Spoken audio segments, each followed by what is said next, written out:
Hello and a very warm welcome to you. The sun is shining, lockdown restrictions are starting to ease.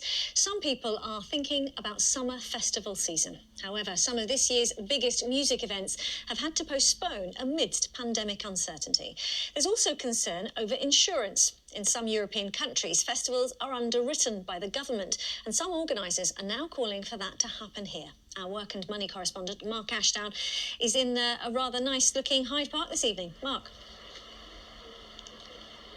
Yeah, thanks, Riz. A sea of tranquility here this evening in Hyde Park. Ordinarily, there would be a big stage over there, some big fencing, security barriers. It takes months and months to prepare for these festivals, which is why some have already made that difficult decision to cancel them this summer. Now, so far, the ones we know that are definitely cancelled are Boomtown, Download, Glastonbury, SW4 and BST Hyde Park right here in London. Good news is some we know for now are still going ahead, including Wireless, City Splash, Cross the Tracks, 51st State, Hampton Court Palace Festival, not in order of musical preference here, I hasten to add, Yam Carnival as well, South Facing, All Points East and Reading. So plenty of opportunities potentially to go out and enjoy yourself. Plenty of groups of people too, very interested in whether or not they do go ahead.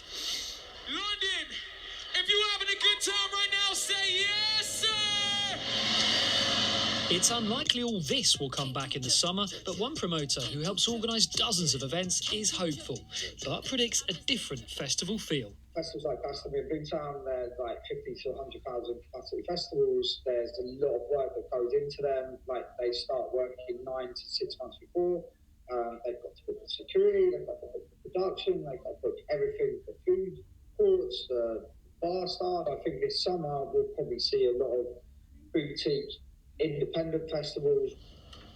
You'd be surprised how many small businesses and their suppliers rely on festivals. Anna May's Mac and Cheese only made 5% of their usual revenues last year. They're praying for a better summer. It feels like it could go either way.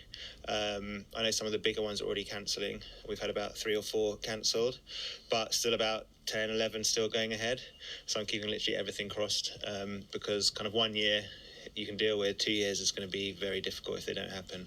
There are growing calls for the government to intervene. In many European countries, there are state-backed insurance schemes. Here, there's no financial bailout if COVID causes a cancellation. One thing's for sure, tickets for those that are going ahead are selling quicker than ever. Very excited.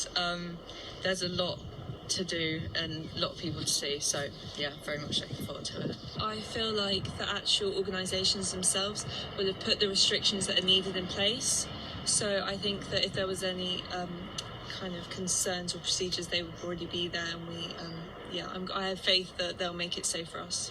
Some, of course, won't lose any sleep over cancellations. While smaller festivals can help promote community cohesion, bigger events bring noise, litter and safety issues. What we have a problem with is big chunks of the park being cleaved off for up to 2 months of the year and blocking access to the green space. Big steel barriers go up and people aren't able to use the space to relax, to socialise and enjoy the greenery. There are many different groups then, with all eyes on the summer season. How it plays out still very much depends on the COVID roadmap. Well, nothing from the government as yet on the idea of them financially underwriting the festival season. They're very much sticking to that mantra that the roadmap is progressing as planned. And we're a few stages away, of course, mass gatherings potentially getting the go-ahead. Cautious optimism then, I'd say, but one false move, really. And many more of these festivals may not go ahead after all. Riz. OK, Mark, thank you.